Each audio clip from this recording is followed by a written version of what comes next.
The following video has been approved by the Jetty marketing team. The video has been rated Jetty. The following video may not be suitable for all viewers.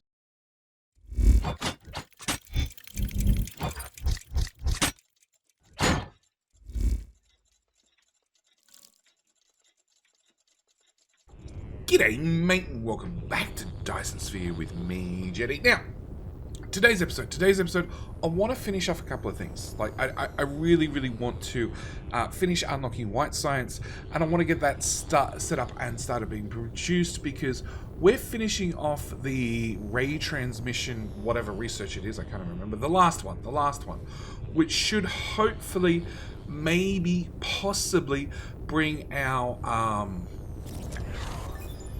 not quite, bring our ray receivers into a point where they're not actually drawing too much power out of our Dyson rings, because we never managed to get a sphere up and running. We definitely got Dyson rings up and running, and we're still launching rockets at 1,000 miles an hour, roughly, give or take. I think we'll probably finish this episode, because there's only, what, 1, 2, 3, 4, 5, 6, 7? Yeah, there's 7, so there's 1 on every ring, pretty much. Incomplete.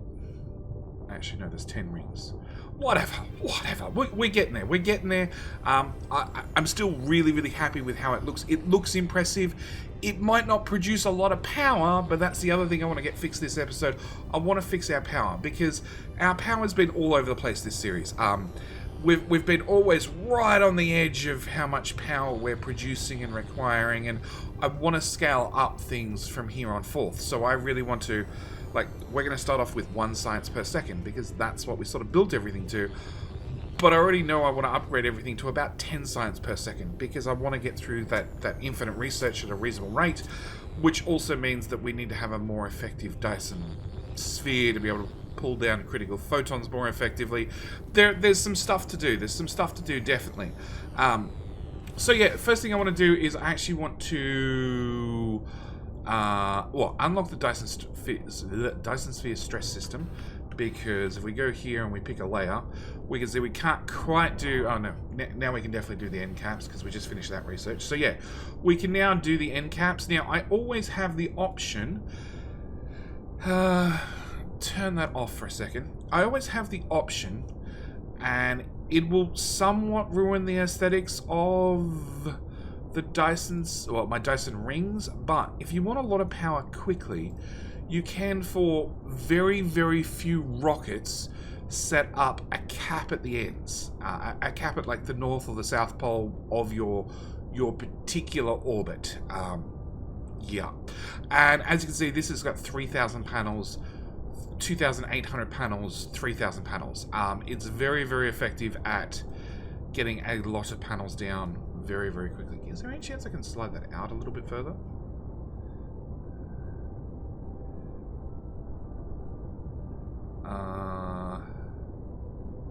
There.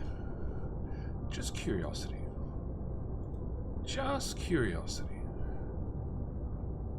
I really don't mind if I need 4 points.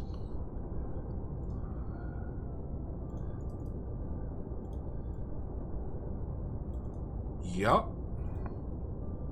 4,500, 4,500, that's 9,000, that's 18,000. 18,000 times by 36 equals oh yeah, that'd be half a gigawatt of power there all by itself, just that little section. So I definitely have options to create more power, and that's something we will possibly look at in the future. But for right now, we finished that research. We want to unlock the universe matrix, because that is the last research we actually need. Yeah, that one. And I also want to check on our rocket launching status. We're at 69, so we've got 15,000 rockets to go. Yeah, 15,000 rockets to go. I want to turn on the light. That would help. All right, so with that done, we've actually finished technically normal science. There's one normal science that we haven't done. Actually, there's the whole solar life, sail life. Yeah, we might crank these out real quick.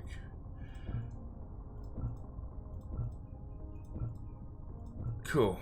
And then upgrades. There's one upgrade that I haven't got because I want to grab that one at the same time.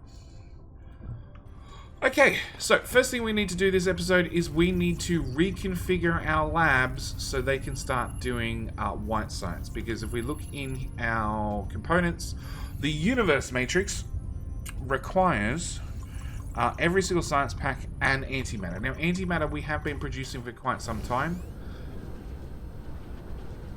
If we just head over to here, and we can see, there we go. We've already got 7,000 stacked up because this has actually been capped off at 1,000, and it stopped producing. It would help if I could set a filter correctly. Yay! So yeah, this is capped off. It's filled up to 1,000. I think 1,000 antimatter rods is probably enough for right now. And meanwhile, we've been storing up the antimatter, which is perfect because, as I said, we need to do something about setting up our white science. Now, white science, we're lucky in our labs are placed somewhere on the map, and they automatically require every science pack. So realistically, all we have to do is get antimatter to the same location, like right here. Help if I had belt on me. Okay. Yellow assemblers. Yellow belt. Yeah, I'm still finding old belt laying around. Can I get, like, just that much? Thank you. And I have old sorters on me. Cool. Alright, with those things sorted. Can I remove that power pole? Oh, it turns out that's a really important power pole. Cool. Alright, so if we put in a belt from there carrying antimatter, and we brought it to there, and then I threw a sorter at the problem, we could now have antimatter going in, and universe matrix requires 15 seconds to craft, so I want potentially 15 labs. We have 1, 2, 3, 4, 5, 6, 7, 8. So I need 7. Let's just go with 10. 10 labs. 11 labs. Okay. Luckily enough, 15 is the maximum height we can build to, so we're just going to keep clicking. Is it?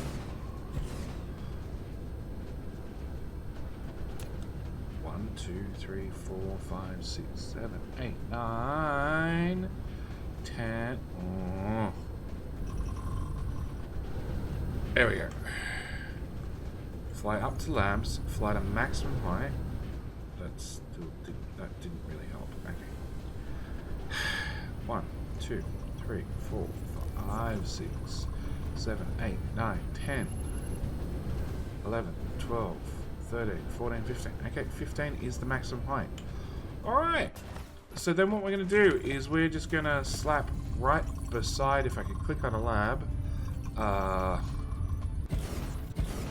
those labs with one sorter going across and power pole in the middle. And once we've finished off our solar cell researches, which should not take long, honestly. They really... Hang on.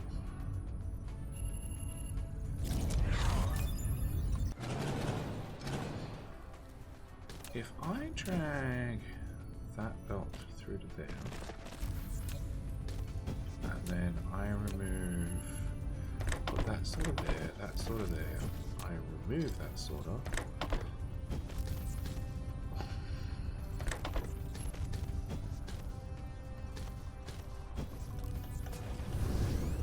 Hey, now they're all running. Cool. We had a problem getting the red science in fast enough. Alright.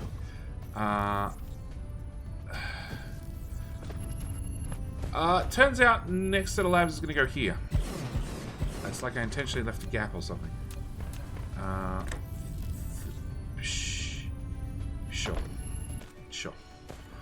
Alright, it's a little bit of bendy one, but it should be fine. Alright.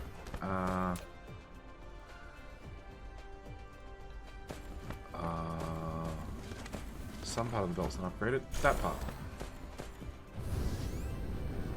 And that. start. We all good now? I think we're all good now. Alright.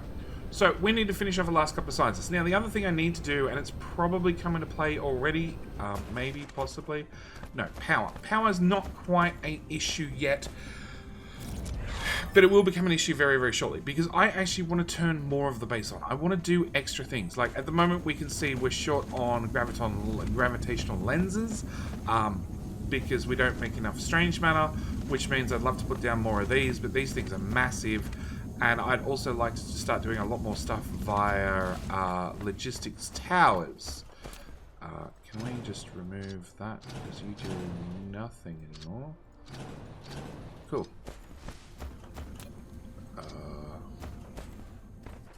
You also do nothing. Sorry, just doing a little bit of a cleanup.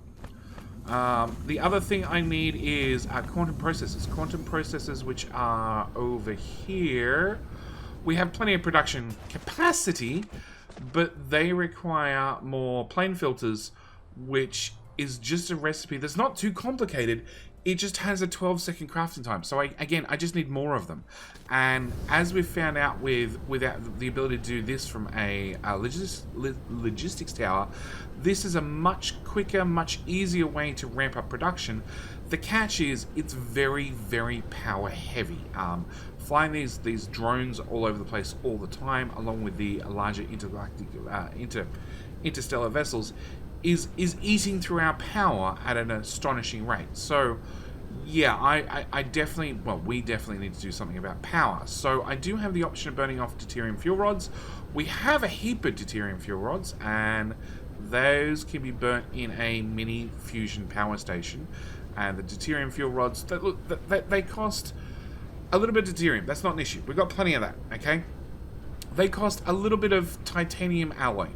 Again, not too much of an issue. It's a bit of titanium, a bit of steel, which is a bit of iron, and a bit of acid. It's not too expensive. It also requires the supermagnetic rings, which is a bunch of iron in the electromagnetic engines, plus a bunch of iron in the magnets, plus a little bit of coal in the graphite. Graphite, yeah. But the electromagnetic turbine is a bunch of iron with a little bit of copper. And then the electric motors is a bunch of iron with a little bit of copper. And yeah, you see where I'm going with this. These deuterium fuel rods are quite expensive when it just comes to iron. The deuterium's actually the cheaper part. So I'd like a more sustainable option. Now we do have, under the transportation hub, yes. Under the transportation hub, we do have this thing called an energy exchanger. So the power conversion facility can only store surplus electric energy in the power grid to an empty. Can not only store the surplus electric energy in the power grid into an empty accumulator to make a full accumulator, it can also release the energy stored in the full accumulator. So we should cover accumulators really quickly, and I do have a bunch of them. I have put down a heap of them in the base. Up here in like the free area we had up here, and if I click on one of these, you can see they're fully charged. They don't really give you any more stats than that, but if I click on a power pole, we can see down here I have 5.85 gigajoules worth of spare accumulator power, and these will kick in if our demand goes above the amount of power we can generate. Okay, they'll discharge, and then if and when we're making surplus power, they'll actually recharge. Well, actually, they'll take the power that's in them and dump them back on the network to sort of level out any dips and curves in the system. And that's why I've got a few of these laid down. Now, honestly, you don't need them. Okay, you can just accept that everything runs at 98% for half a second whilst, you know, one too many machines kicks in, or you start burning fuel fast, or whatever it happens to be. I had a bit of free space. I already had them built, so I just whacked them in here. Now, the energy exchanger works slightly differently, but that's a good way of getting power. Well, it's a way. I won't necessarily say it's a good way, but it's definitely a way to get power moved around the base. And it's exactly what we're going to look at right about now. We're going to look at using the energy exchanger to, yeah, move power around our solar system. Alright, So what we're going to do is we're going to need a bit of blank space. And I'm going to go with...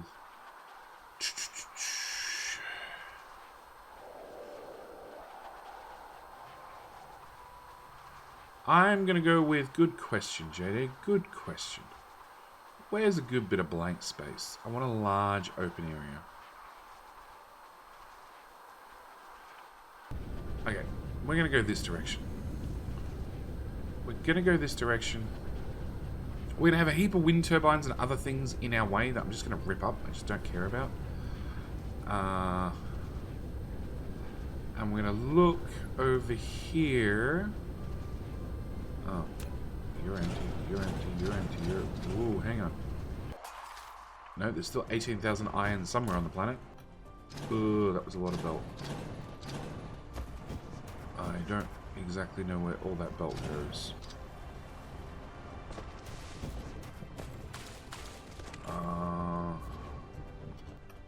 Okay, that bit of belt can go.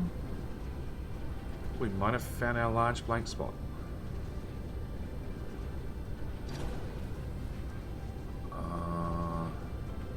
That is definitely devoid of any iron.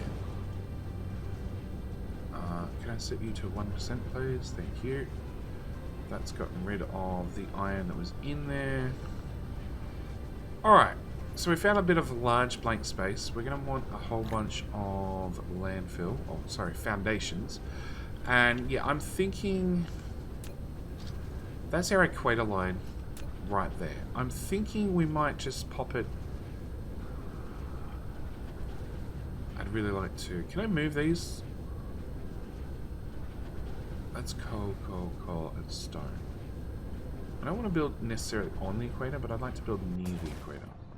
Alright, so we're going to take this belt and just get it out of our way, dodging around wind turbine after wind turbine.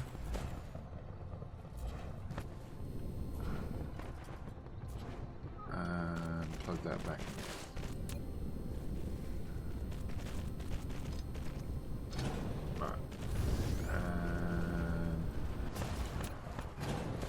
Stone belt, you can do the exact same thing.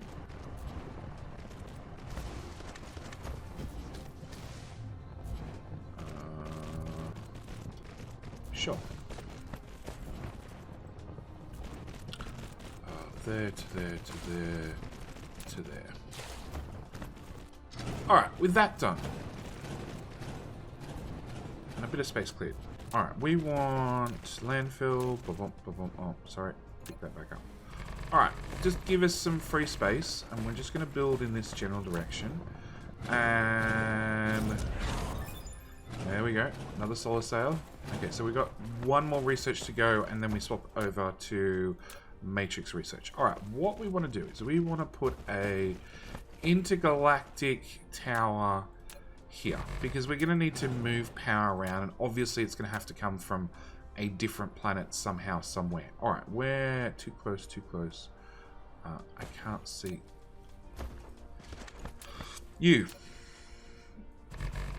Cool, at least now I can see the blue lines. I still don't like that I can't see the lines on sand. That's really annoying, actually. Okay, so we're going to put that there.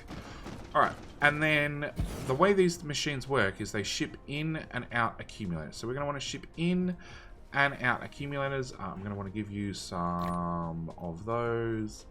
You shouldn't need normal robots, and you definitely don't want warpers, because I don't really... No. I don't want to be shipping stuff internationally, intergalactically. Okay, then we need to put in some of these, okay? Now, an energy exchanger has two modes, and we might even hook up power. Alright, so it has two modes. It has a discharge mode, where it'll take in a full accumulator and discharge it back to the network. It also has a charge mode. So if we swap it to the other way, it'll then open up, and you can then take accumulator and charge it back up, and then output it out of the machine. So we don't want to charge things on this planet, we want to discharge things on this planet. We also, these ones are different, they're actually fed by a belt. Let's go with one of those. So they're fed with a belt rather than a sorter, which means we're going to bring full accumulators out and run it into that machine. And then we're going to run it back out. and back along, and back into there. Now, each one of these is going to provide us with 45 megawatts worth of power. So, as emergency services drive past the house at high speed, if I build 20 of these in a row, so that's 2 lots of 10, that'd be 900 megawatts worth of power, which would take us right up to that 2 gigawatt limit. I think maybe that's a good idea. Where the hell did I place you? Does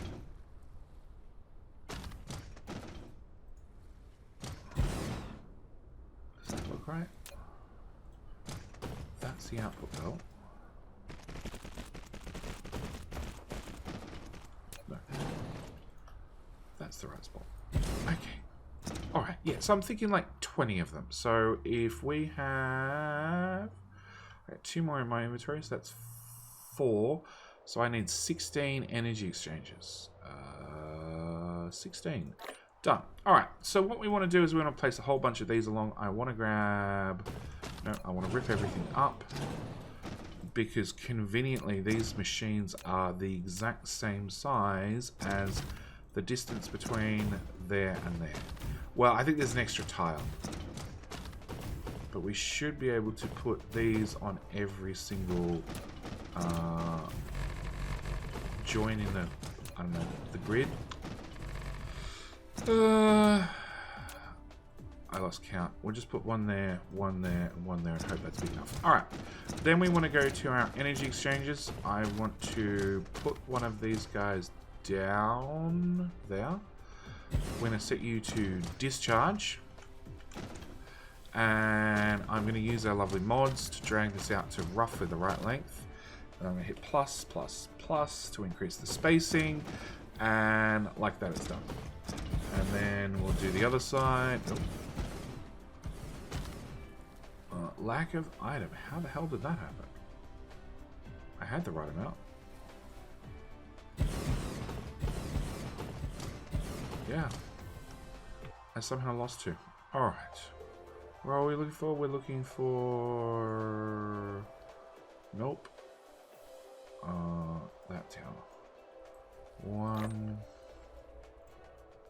2. Okay, there and there. Alright, so the hard part, is basically done. Okay? Putting down these guys, hooking up the belts, that way they can discharge. The super hard part is having somewhere to get that, like, gigawatt worth of power from. Can we go out of splitter, please? And there. And... no.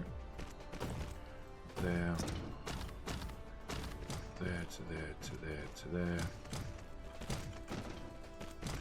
I really recommend you run the belt down the middle first and then do one side and lay all the belts for one side and then come back and fight your way through the second side if you're going to place them this close to one another. Just, you know, FYI.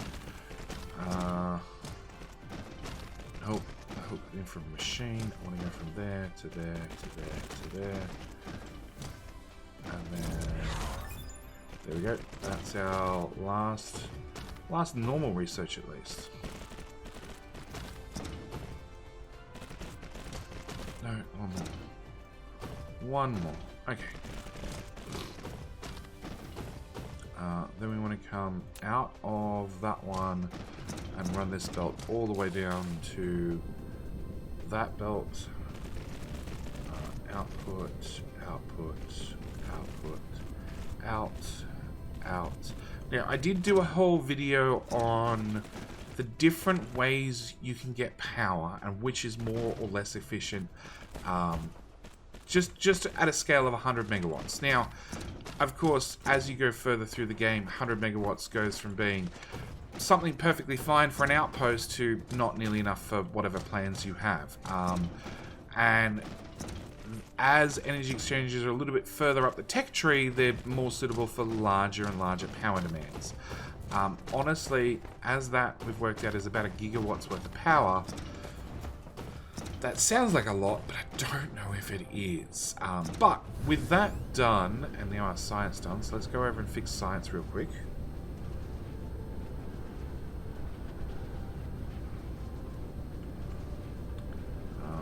science, science, science. Come on.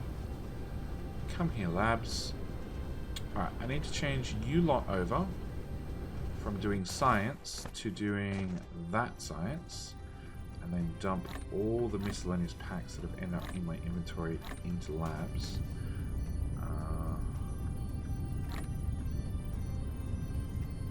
Cool. And then you guys should after 15 very, very, very long seconds, very, very long seconds, output just a tiny bit of science. Yes. Yes! Oh, God, I built myself in, didn't I? I very much built myself in. Alright, we have our very, very first... Where is it? I'm looking for that one. Our very, very first little white cube floating around inside our labs. And... no, we're only running 3 of them. I did do a whole video on white science, which again, you'll probably find either linked down in the description or maybe linked up in the top right-hand corner. But yeah, our 15 labs here will support 3 and a bit of these labs, so we should be fine. We are getting through science extremely slowly. It's 40 minutes. 40 minutes for this very first research. 2, 1, 1. Okay, we want to scroll down to science. Put you on 1. Yeah. 1 minute. We're making 60 per minute.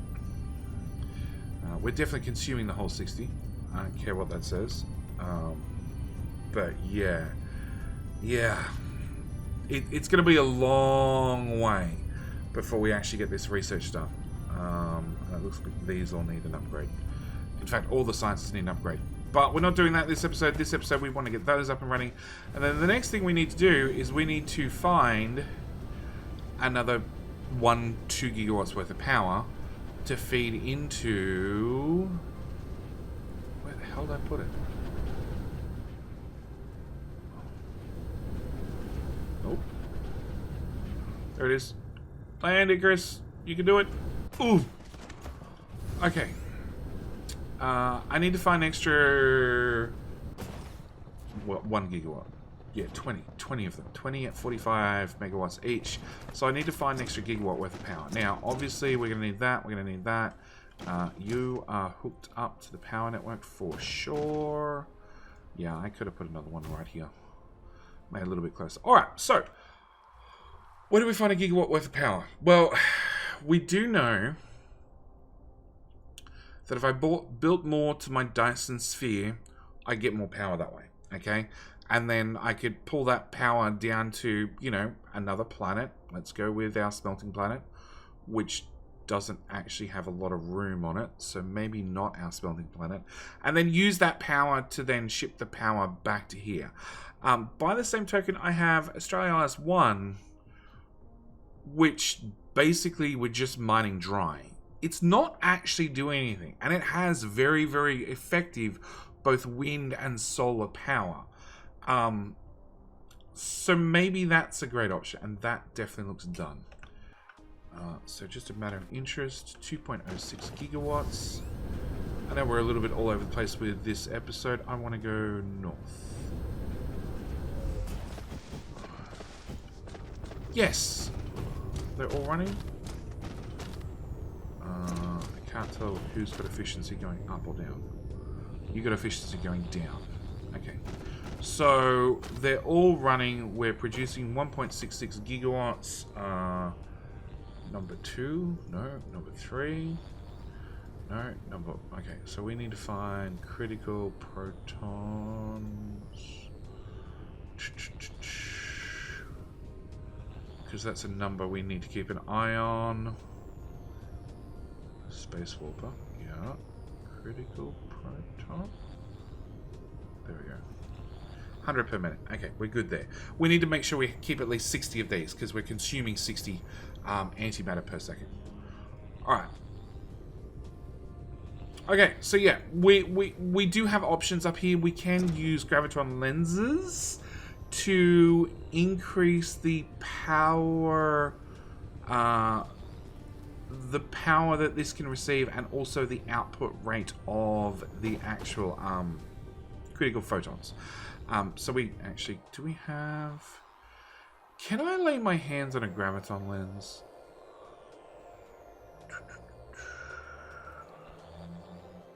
Zero. Did they even go into that building? They kept come out of that building. Where are graviton lenses?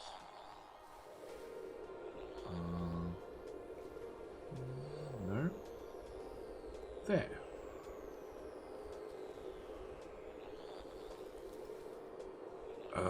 Well, actually, no, there's 6 in storage. I only need 1. Okay, so if I was to pop this down here, we can see that we went up to 125 megawatts rather than the 62. So we've doubled the power usage. That graviton lens will last for 4 minutes, okay? And at the same time, we've doubled our critical photon output. It also means we're going to double the amount of power we're pulling from our Dyson Sphere. So, yeah, we go from 1.6 gigawatts up to 3.2 gigawatts. As I said, I can add, wrong button, I can add a hat to our Dyson rings, but I think it'll ruin the aesthetic entirely, because, come on, that's an awesome, that's super awesome. Alright, so what we're going to do for power, as I said, we do have Australialis 1. Which is not doing a whole lot of anything. And technically we could bring like all the coal here and we could burn it off. And I guess I could get oil from off planet and burn that off. And we're already burning off some hydrogen and some fire ice. So we could burn that off as well. And we could put down some wind turbines and all that sort of stuff. So yeah, that's probably our best option. You know, if we wanted infinite amounts of sustainable power. Where is Australialis 1? Over there. Yeah, I don't want to get captured by the gas giant. Not today, please. We're going to go over here and we're going to check out number 1.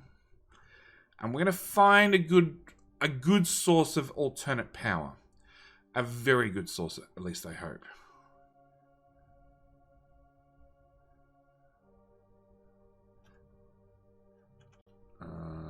Rotate and slow the hell down. Nope.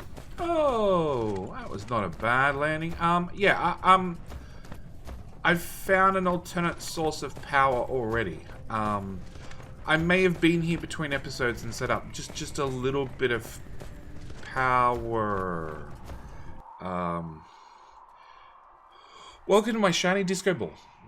My very, very, very, very shiny... Oh my god, my graphics card hates this. Oh yeah, my graphics card super hates this. My very shiny disco ball, which turns out if you... Nope. If you get just the right zoom level, there you go. They all work now. And you can see the reflection of the sun. But yeah, if you're at the default zoom level, the graphics card in the game just hates you.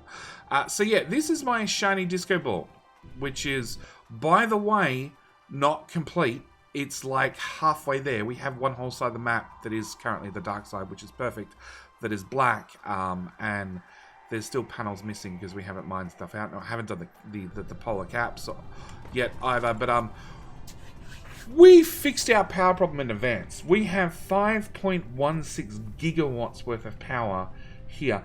Once it's finished on all 4 sides, yeah, 5 gigawatts worth of power here ready to go. So, it does mean that the way these energy exchanges are set up, I have a potential, currently it's only a potential of charging 2 gigawatts worth of accumulators at this end, through all of these energy exchanges, and at this end we have 10,000 fully charged, ready to go.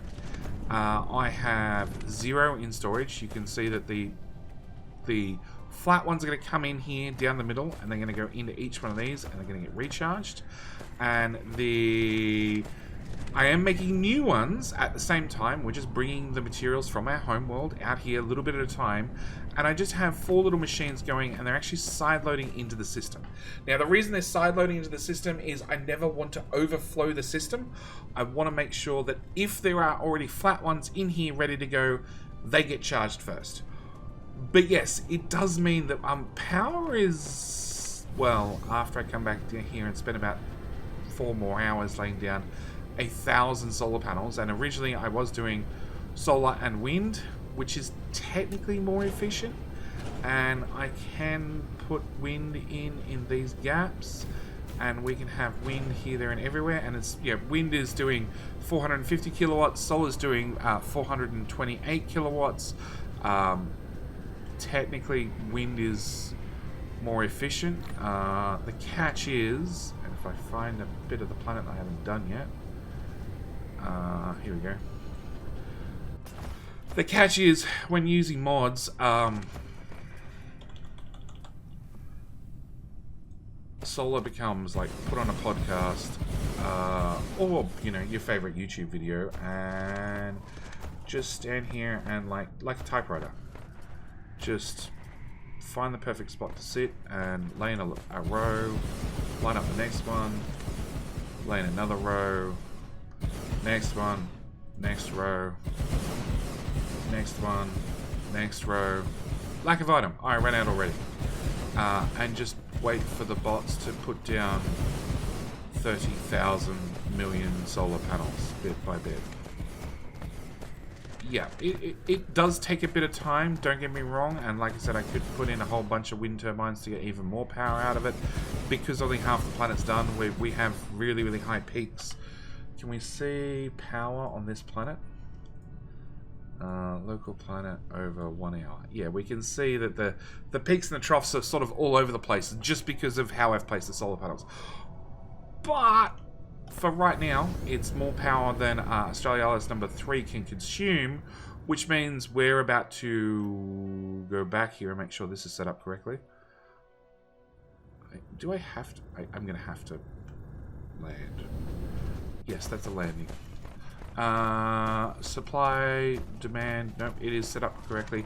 This also has warpers. I do want to mention that this has warpers, so I can send the accumulators off planet. I did find in the past when I was outposting, I did find a planet that had 0 wind power, and I was lucky enough that I could actually bootstrap and kick it and then burn hydrogen locally from a local gas giant. But I was just lucky I happened to have a gas giant inside the same system. Otherwise, it would require warpers and all sorts of junk. My other option, which I can now set up on future planets, is I can just bring out accumulators, and I can just run planets off accumulators. Considering one energy exchanger does 45 megawatts, for most of your... Yep. For most of your normal planets... or your normal outpost planets, 45 megawatts is heaps. They don't actually require all that much. Now, there are a couple of things I want to point out just before we start. So I want to click on one of you guys. And we can currently see that this one produces 2.16 megawatts worth of power. And it is being burnt. We can see that it's being burnt, and the power load's at 37%. Okay, same with if I find a wind turbine, which shouldn't be all that hard. Actually, there's a whole squad of them on the way to our... Come on, fly, Chris, you can do it. There we go. Come on. We can see these produce 300 megawatts, but when I turn this system on, remote demand, just... Sure, we'll do 1100. Because there is a little bit of time for you guys to get back and forth.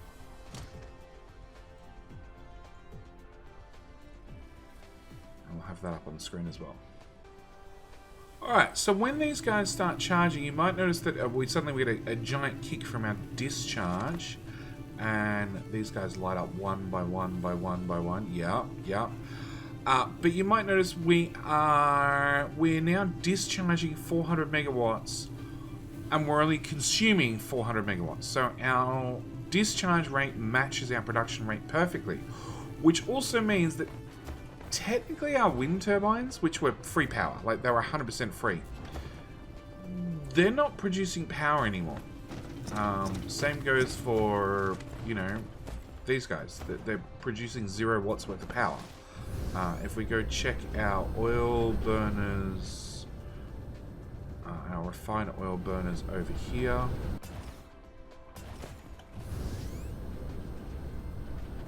Same story. Zero power. 0 watts. So we're running completely off those energy exchanges. Which also means, yeah, any free power sources you had no longer work. Also means that if you're trying to burn off your refined oil or anything like that, and you start running a system like this, you can't. You definitely can't. Well, let's just cut. Can I even get in there to cut that belt? There we go. If we cut that belt and we just probably run to the end of the line is the easiest.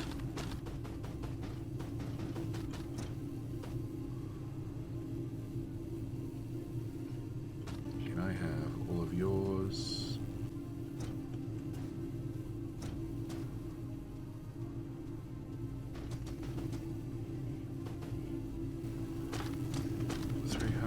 Still, come on. Oh, you're all starting to run out. Okay, yours did run out. Perfect. Can those all go back in? Oh. If I put you on the belt, what happens? I thought that might be the case.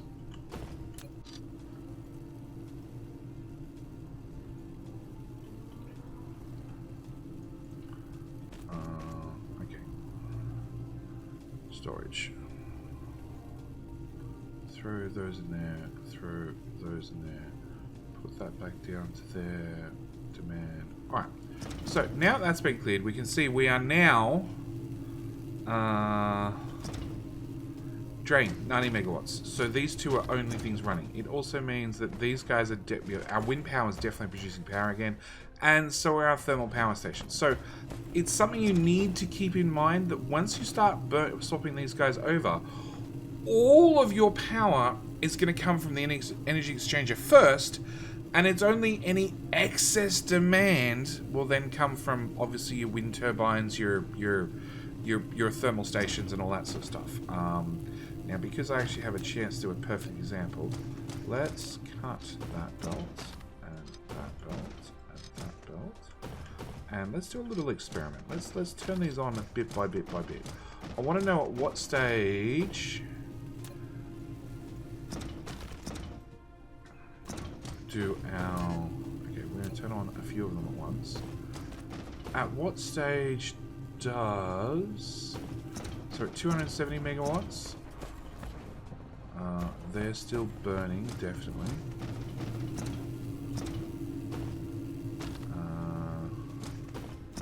If I turn... So this will take us up to 360 megawatts. 360 megawatts... No. No, 270 out. Okay, I thought I'd turn on... Alright, we'll turn on... You. 270, 360... We're using a bit over 400. That's still burning. And our wind is still going. Like, we're only talking about 30 megawatts worth of power. 10 megawatts worth of power. 20, 30, 40. It varies. Let's try and turn... Okay, we'll just remove that whole tower. If we do that... And now we're on 100%. So now you guys have stopped burning, which means definitely our wind turbines are covered. That's the thing.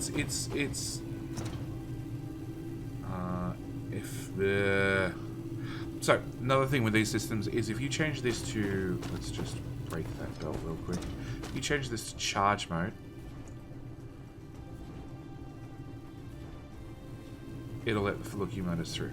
If you change to idle mode, it'll also let the accumulators through. Yeah. Yeah, we're talking like 5 megawatts. So some of these guys are running. But like wind turbines should never turn off. Solar panels should never turn off.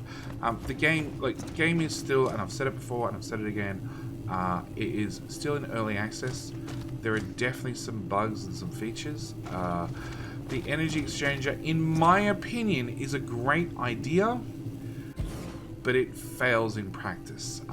The fact that it becomes, this machine here becomes your primary power source on the planet, i.e. this one's used before anything else, and then on the charging side, this one's used after, or they're allowed to recharge after everything else has been used, is a bit of an issue for me. Yeah, they should, in both cases, they should be like the last to recharge. Remote supply, remote demand, rather, remote demand. 8th time's the charm. Yeah, they should be the last priority on the power network. So once everything else has got the power it needs, if there's anything extra, it should then be able to go into a energy exchanger, into it actually an accumulator on the ground first, then the energy exchanger, only then, and then same at the flip side. Like when providing power, it should be probably the accumulators on the ground first, still, even then. And then the energy exchanger towers themselves. Maybe you'd swap the priority on those two on the discharge rate. But either way, that's how I would be setting things up. But yeah, with this small addition, and I'm not going to hook up the rest. It won't make us burn accumulators any faster, so to speak. It just means that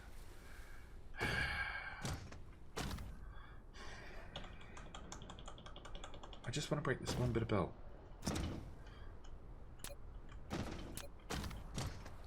No, I can't. There we go. So it does mean that now, at least on this planet, we have more potential power we can use. We're only using half of it currently. We can extend this all the way out to the end and then potentially take it even further. But it also means the next episode, we're going to start doing some slightly larger production, scale productions. We have a smelter planet that has pretty much all the resources we could dream of available to us at any time on call. On top of that, we do have iron, copper, silicon, everything else coming from off-world, as with two different ships warp off in 2 different directions. So this planet has just about all the smelted resources we can poke a stick at. So it does mean that, yeah, the idea of scaling up shouldn't be too hard. First thing I want to scale up is science, which could be interesting now that, well, I guess we can just bring graphene in, and hydrogen. Yeah, now that this is not running, we're not physically burning off our hydrogen, our refined oil. That's all backed up. So it looks like I'm going to have to, at least between episodes, work out a way to get my refined oil out of here into potentially 2 towers? Maybe? We're going to need significant throughput. I don't think a belt's going to be enough. I think it'll have to be 2 belts into 2 separate towers. Or no, 2 belts in the same tower twice. Yes. To get the throughput we need to then ship it back to Australia LS1 to then burn it off for power, to then ship the power back here anyway. Yeah, real roundabout system. Anyway, with all that said, that's where I'm going to leave it here for this episode. As always, thank you guys so much for watching. I do hope you enjoyed. If I answer your question about the energy exchanges, because I've had so many questions about them before, by all means, like, if you found the video helpful, click that like button. If you want to see more videos like this one, with, you know, let's play with some helpful tips and tricks thrown in at the same time, by all means click that subscribe button. At the same time, down the description below, you will find a link to my power video where I covered all the different types of power, and their pros and cons, and sort of my thoughts on all of them. Anyway, with all that said, I'm going to end it here. Thank you guys so much for watching. Do hope you're enjoying, and I'll see you guys in the next video. Bye.